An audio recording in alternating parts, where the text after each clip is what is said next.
Good day everyone. Today I'm gonna show you how we can use JavaScript in making browser games. So what are we waiting for? Let's get straight into it. So we're going to start by making folder. It's up to you what you want for the folder name. For me, I'm just going to put web games.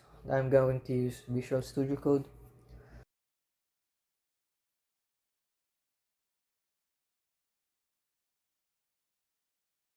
So in here we're just going to make a simple index.html file.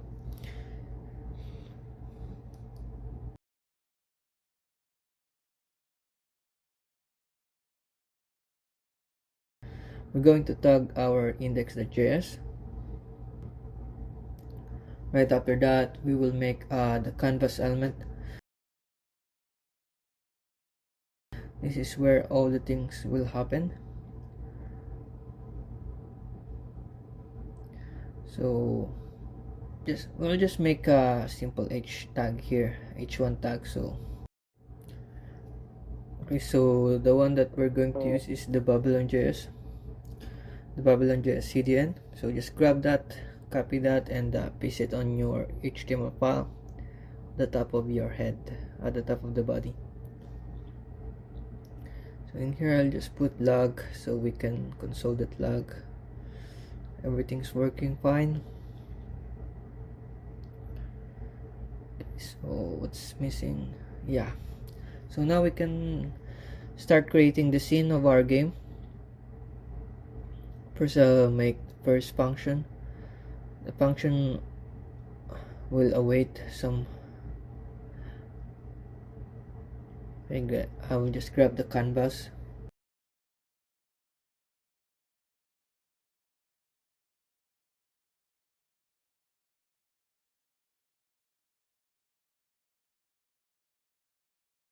Arc-rotate camera. These are all we need for our scene to work. In here we're going to make the engine by using new engine and then putting our canvas and the scene, and then we're going to put the engine as our parameter. So once that's done, now we can make the first scene. We can create the scene over here.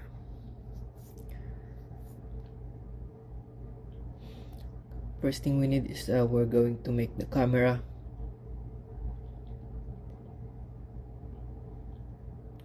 For now we're going to use the free camera. Free camera is like a first person shooter camera. It's just like the ordinary camera where you can see all the things but you cannot see your body. Then we're going to create the light so we can see things from here. Just make a simple box, the box that we're going to use for our player to move. And then we're going to render loop the scene. For the render loop, I think it runs 60 times per second. It depends on the computer that you're using. It depends on the device, if it's slow or fast.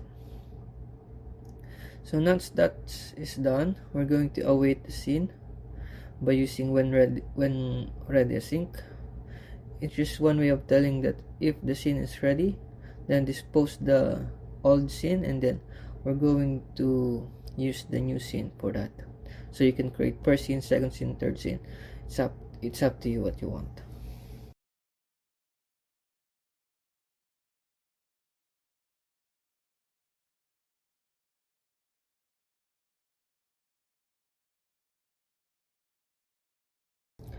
And then we're just going to fix the canvas so it can fit in our screen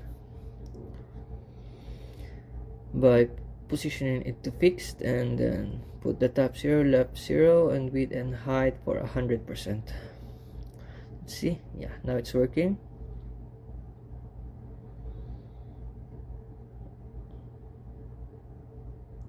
And now we're going to attach control camera so we can control the camera by moving it.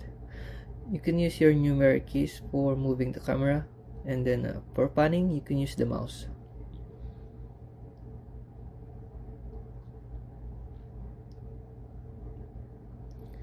I'm gonna change the camera for arc rotate camera. In here on our first parameter is the alpha, after that is the beta and the radius. Right now I put radius into 1, but I'm gonna change that to 5 so you can see much better.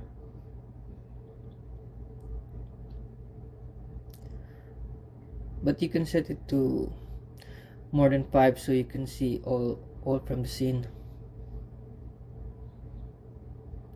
Now that is done, we're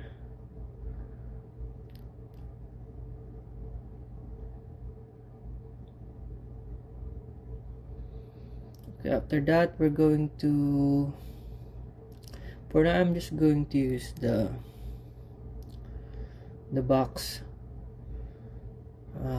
or I'm just going to make a ground first so we know where the box is moving.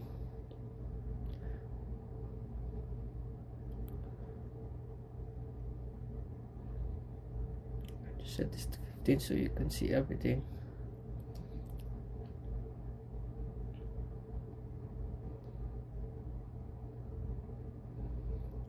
I'm just going to position the box by using the vector tree.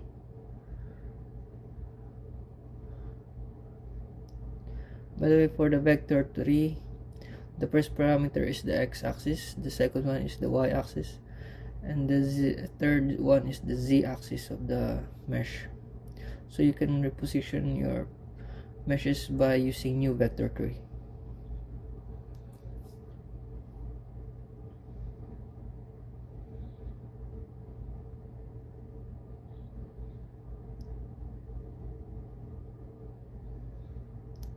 I'll just make a new function for that so it's easy for us to determine for creating the character. Just return the box over here, and then I'm going to use player. Yeah, now it's working. It's done. Now what we're going to do is we're going to use the scene.register before and after render. Yeah, it's just the same like run render loop, but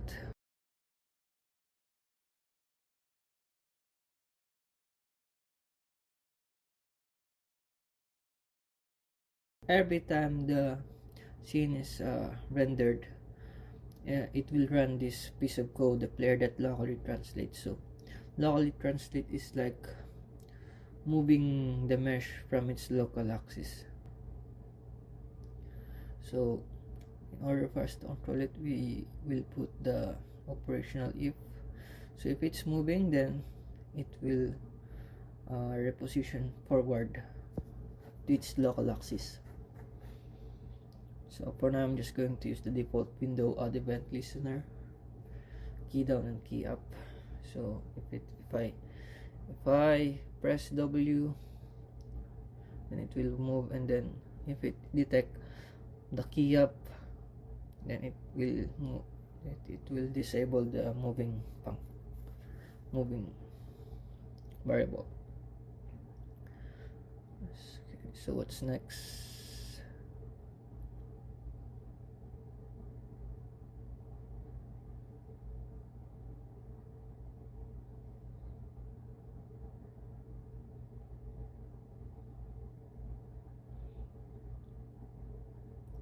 The only problem in here is that it only moves forward. It won't move where the camera is looking at. So right now we're going to fix that.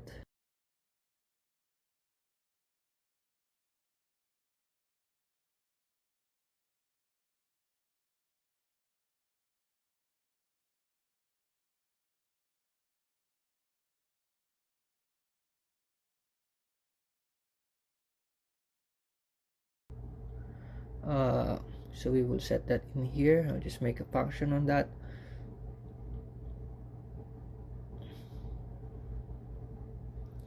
So right here I'm going to take the camera direction by getting the get forward ray method.